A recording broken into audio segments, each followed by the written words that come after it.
In a stirring statement, J.D. Vance claimed Britain's progress has stalled, blaming soaring immigration for a slowdown that endangers the nation's future and leaves listeners anxious. He argued that the nation is choked by rising immigration numbers, a burden that hampers growth and complicates its economic recovery, creating deep national divisions seriously. During a fiery Tuesday speech, Vance accused Western nations of becoming lazy, relying on cheap labor rather than sparking real productivity and growth to fuel progress.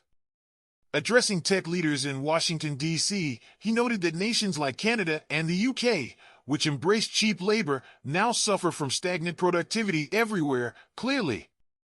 At a major summit hosted by a top venture firm, Vance recalled how the U.S. succumbed to cheap labor because 40 years of poor economic policy. He defended President Trump's disputed tariffs, insisting they are crucial shields that protect domestic jobs and industries from overseas competition and secure our future effectively, undoubtedly.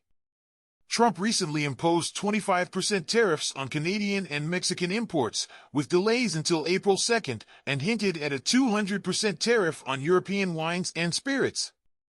Britain has been drawn into this trade war as it faces similar 25% tariffs on iron and steel, a move that further endangers its fragile economy. Vance asserted that combining tariffs with technological advances can reignite America's manufacturing, sparking a revival that multiplies the productivity of its workers and boosts national strength. He described a vision: wrap a tariff wall around key industries like auto manufacturing, add robotics and lower energy costs, and watch American labor's impact multiply. This strategy, he claimed, would let companies produce competitively at home, reviving local production and strengthening the country's overall market position in a truly sustainable way. Despite his critique, Vance has frequently targeted Britain since January, even as he maintains cordial ties with Foreign Secretary David Lammy, raising further international concerns seriously.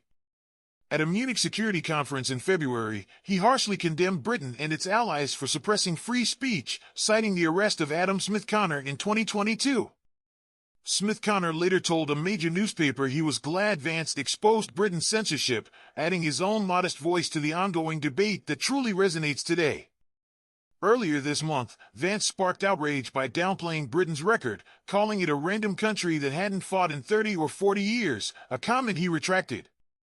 Following the backlash from veterans and MPs, Vance rushed to clarify his comments, shifting from confidence to a noticeably defensive tone amid widespread public outcry swiftly. He stated his remarks were meant in the context of a potential peace deal to end the Ukraine war, adding layers to the controversy clearly, finally. In an interview on a popular news channel, Vance pressed Ukraine to sign a minerals deal with President Trump, linking it to national security as urgent.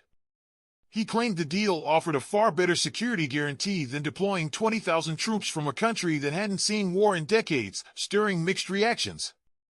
Ex-servicemen fired back, reminding everyone that 636 British troops died in Afghanistan and Iraq after the UK joined the US following the 9/11 attacks. Tragically, indeed.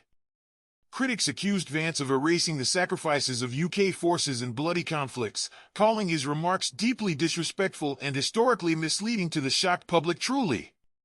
Struggling to retract his words, the vice president's attempt to backtrack only deepened the unease, leaving many to question his sincerity and further ignite public doubt. He maintained his barbs were not aimed at Britain or France, the only nations publicly committed to a peacekeeping force in Ukraine, yet his target remained unclear. When pressed for specifics, Vance failed to identify which countries he meant, leaving his ambiguous remarks to fuel ongoing speculation and perplex the attentive audience indeed. Soon, his comments were condemned by many, with critics recalling his 2005 stint as a military journalist in Iraq as evidence of his contradictory stance clearly. Others pointed to the long list of countries that lost troops in Afghanistan after September 11, further intensifying the heated debate and stirring more critical voices indeed. A spokesperson for Sir Keir Starmer stated that both the Prime Minister and the nation admire UK troops who served in Iraq and Afghanistan alongside allies. Reform leader Nigel Farage emphatically repeated wrong 4 times, dismissing Vance's claims and adding his own fierce critique to the debate with unwavering, bold conviction indeed. At a Westminster protest, Farage argued on a news outlet that for 20 years in Afghanistan, the UK contributed to the US in cost and sacrifice. He continued by insisting that Britain stood by America throughout those 20 years, making a significant contribution despite its smaller size with unwavering national pride truly. Farage acknowledged that America may be 6 times larger but insisted Britain did its fair share, declaring Vance's view unequivocally mistaken and challenging his flawed logic. Finally, as Britain battles slow growth and an intensifying immigration crisis, Vance's remarks do little to ease tensions, leaving the nation's future uncertain and sparking questions.